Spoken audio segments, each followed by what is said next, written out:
ಆಂಧ್ರದ ಕಾಕಿನಾಡದಲ್ಲಿರೋ POCSO court public prosecutor Akbar ಇದ್ದಕ್ಕಿದ್ದಂತೆ ಹೃದಯಾಘಾತವಾಗಿ ಸಾವನ್ನಪ್ಪಿದ್ದ. ಸ್ಥಳೀಯವಾಗಿ ತುಂಬಾನೇ ಹೆಸರು ಪಡೆದಿದ್ದ ಅಕ್ಬರ್ 2022ರ ಜೂನ್ 23ರಂದು ಹೃದಯಾಘಾತವಾಗಿ ಮೃತಪಟ್ಟಿದ್ದ. ಎಲ್ಲರೂ ಇದನ್ನ ಸಹಜ ಸಾವು ಅಂತಾನೆ ಅನ್ಕೊಂಡಿದ್ರು. ಆದ್ರೆ ಯಾವಾಗ ಅಕ್ಬರ್ ಹೆಂಡತಿಯ ಮೊಬೈಲ್ನಲ್ಲಿದ್ದ ಕಾಲ್ ರೆಕಾರ್ಡ್ಗಳು ಹೊರಗೆ ಬಂದು ಆಗ್ಲೇ ಅಕ್ಬರ್ ಸಾವಿನ ಹಿಂದಿನ ರಹಸ್ಯ ಬಯಲಾಗಿತ್ತು. ಅಕ್ಬರ್ ಮೊದಲ ಹೆಂಡತಿ ಒಂದು ಮಗು ಆಗ್ತಿದ್ದಂತೆ ಅನಾರೋಗ್ಯದಿಂದ ಮೃತಪಟ್ಟಿದ್ಲು. 2 ವರ್ಷಗಳ ಬಳಿಕ ಉನ್ನಿಶಾ ಬೇಗಂ ಎಂಬಾಕೆಯನ್ನ ಅಕ್ಬರ್ ಮದುವೆಯಾಗಿದ್ದ.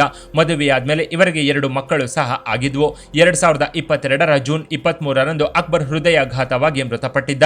ಆದ್ರೆ ಮೈ ಮೇಲೆ ಸಣ್ಣ ಪುಟ್ಟ ಗಾಯಗಳಾಗಿದ್ದು ಇದರಿಂದ ಅಕ್ಬರ್ ತಂದೆ ತಾಯಿ ಹಾಗೂ ಸಹೋದರರು ಅನುಮಾನ ಬಂದು ಉನ್ನಿಶಾ ಬೇಗಂನ ಈ ಬಗ್ಗೆ ಕೇಳಿದ್ರು. ಆದ್ರೆ ಕಾರ್ ಇಳಿತಿರ್ಬೇಕಾದ್ರೆ ಬಿದ್ದು ಗಾಯಗಳಾಗಿವೆ ಅಂತ ಉನ್ನಿಶಾ ಬೇಗಂ ಕತೆ ಕಟ್ಟಿದ್ಲು. ಗಂಡ ಸತ್ತವಳನ್ನ ಅನುಮಾನಿಸೋದು ಯಾಕೆ ಅಂತ ಅಕ್ಬರ್ ಕುಟುಂಬಸ್ಥರು ಆಗ ಸುಮ್ಮನಾಗಿದ್ರು. ಅಕ್ಬರ್ ಸಹಜವಾಗಿ ಹೃದಯಾಘಾತದಿಂದ ಮೃತಪಟ್ಟಿದ್ದಾನೆ ಅಂತಾನೆ ಎಲ್ಲರೂ ಅನ್ಕೊಂಡಿದ್ರು. ಆದ್ರೆ ಅಕ್ಬರ್ ಸತ್ತ 2 ತಿಂಗಳ ಬಳಿಕ ಉನ್ನಿಶಾ ಬೇಗಂ ಫೋನ್ ಬೇಗಂನ ಬೆಡ್ರೂಮ್ ಆಟಗಳನ್ನ ಬಯಲು ಮಾಡಿತ್ತು. ಅಕ್ಬರ್ ಕುಟುಂಬ ವಾಸ ಮಾಡ್ತಿದ್ದ ಅಪಾರ್ಟ್ಮೆಂಟ್ನಲ್ಲೇ ರಾಜಸ್ಥಾನದ ವ್ಯಾಪಾರಿಯೊಬ್ಬ ವಾಸ ಮಾಡ್ತಿದ್ದ. ಆತನ ಜೊತೆ ಅಕ್ಬರ್ ಹೆಂಡತಿ ಉನ್ನಿಶಾ ಬೇಗಂ ಅಕ್ರಮ ಸಂಬಂಧ ಇಟ್ಕೊಂಡಿದ್ಲು. ಅತ್ತ ಗಂಡ ಕೆಲಸಕ್ಕೆ ಹೋಗ್ತಿದ್ದಂತೆ ಇತ್ತ ಬೇಗಂನ ಬೆಡ್ರೂಮ್ ಆಟಗಳು ಶುರುವಾಗ್ತಿದ್ವು.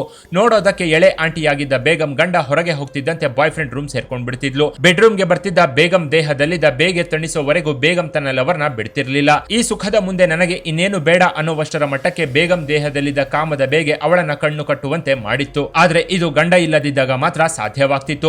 ಬೇಗಂ ದೇಹದಲ್ಲಿದ್ದ ಕಾಮದಾಹವು ಬಾಯ್ ಫ್ರೆಂಡ್ ಜೊತೆಗೆ ಒಂದೊಂದು ಸೆಕೆಂಡ್ ಕೂಡ ಸುಖವನ್ನ ಬಯಸಿತ್ತು. ಆದ್ರೆ ಇದು ಗಂಡ ಇರೋವರೆಗೂ ಸಾಧ್ಯವಾಗೋದಿಲ್ಲ ಅಂತ ಅರಿತವಳು ಕೊನೆಗೆ ಅಕ್ಬರ್ ಸಾವಿಗೆ ಮುಹೂರ್ತವನ್ನ ಇಟ್ಟಿದ್ಲು. 2022 ಜೂನ್ 23ರಂದು ಅಕ್ಬರ್ ಮನೆಯಲ್ಲಿದ್ದಾಗ ಮೊದಲಿಗೆ ಆತನಿಗೆ ಪ್ರಜ್ಞೆ ತಪ್ಪಿಸಿ ಮಲಗಿಸಿದ್ಲು ಹೆಂಡತಿ ಉನ್ನಿಶಾ ಬೇಗಂ. ಬಳಿಕ ಮನೆಗೆ ಬಂದ ಬಾಯ್ ಫ್ರೆಂಡ್ ಜೊತೆ ಸೇರಿ ದಿಂಬಿನಿಂದ ಆತನ ಮುಖವನ್ನ ಹೊತ್ತಿ ಉಸಿರುಗಟ್ಟಿಸಿ ಅಕ್ಬರ್ನ ಇಹಲೋಕಕ್ಕೆ ಕಳಿಸಿದ್ರು. ಅಕ್ಬರ್ ಕತೆ ಮುಗಿಸಿದ್ರೆ ಆಸ್ತಿಯ ಜೊತೆಗೆ ಲವರ್ ಜೊತೆ ಹಾಯಾಗಿ ಎಂಜಾಯ್ ಮಾಡಬಹುದು ಅನ್ನೋದು ಉನ್ನಿಶಾ ಬೇಗಂನ ಉದ್ದೇಶವಾಗಿತ್ತು. ಅಕ್ಬರ್ನ ಕೊಲೆ ಮಾಡಿದ 2 ತಿಂಗಳವರೆಗೂ ಯಾವುದೇ ತರ ಅನುಮಾನ ಬರದ ಹಾಗೆ ಬೇಗಂ ಇದನ್ನ ಚೆನ್ನಾಗಿ ಮೇಂಟೈನ್ ಮಾಡಿದ್ಲು. ಗಂಡ ಸತ್ತಿದ್ದಾನೆ ಅನ್ನೋ ನೋವನ್ನ ಬೇಗಂ ಒಳಗಿದ್ದ ಮಹಾನಟಿಯ ಮೂಲಕ ಎಲ್ಲರನ್ನ ನಂಬಿಸಿದ್ಲು.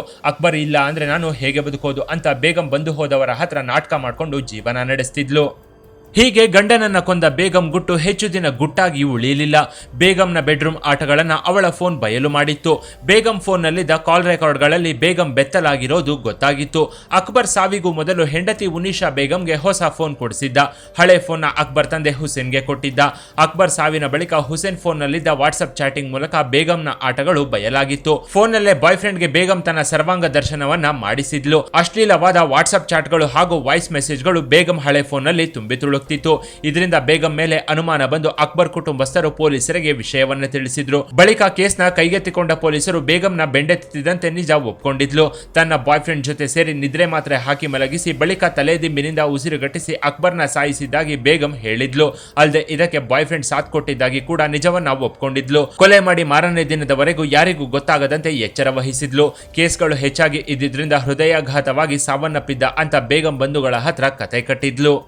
ಅಕ್ಬರ್ ಸತ್ತ 2 ತಿಂಗಳವರೆಗೂ ವಿಚಾರ ಯಾರಿಗೂ ಗೊತ್ತಾಗದೆ ಇದ್ದಿದ್ರಿಂದ ನಮ್ಮ ಪ್ಲಾನ್ ಸಕ್ಸಸ್ ಆಯ್ತು ಅಂತ ಅನ್ಕೊಂಡಿದ್ರು ಈ ಬಕರಾಗಳು. ಇದೇ ಖುಷಿಯಲ್ಲೇ ಬಾಯ್ ಫ್ರೆಂಡ್ ಜೊತೆ ಹಗಲು ರಾತ್ರಿ ಅನ್ನದೆ ಕಾಮದ ಬೇಗೆಯಿಂದ ಬೇಗಂ ದೇಹವು ಬೆವರಿನಿಂದ ಜಿನುಗಿ ಹೋಗ್ತಿತ್ತು. ಆದ್ರೆ ಯಾವಾಗ ಬೇಗಂನ ಬೆಡ್ರೂಮ್ ಆಟಗಳು ಬಯಲಿಗೆ ಬಂದಿತ್ತೋ ಆಗ್ಲೇ ಬೇಗಂ ಹಿಂದಿನ ಕಾಮಿನಿ ಆಚೆ ಬಂದಿದ್ಲು.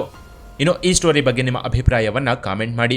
ಇನ್ನಷ್ಟು ಇಂಟ್ರೆಸ್ಟಿಂಗ್ ವಿಡಿಯೋಗಳಿಗಾಗಿ ಚಾನೆಲ್ನ ವಿಸಿಟ್ ಮಾಡಿ.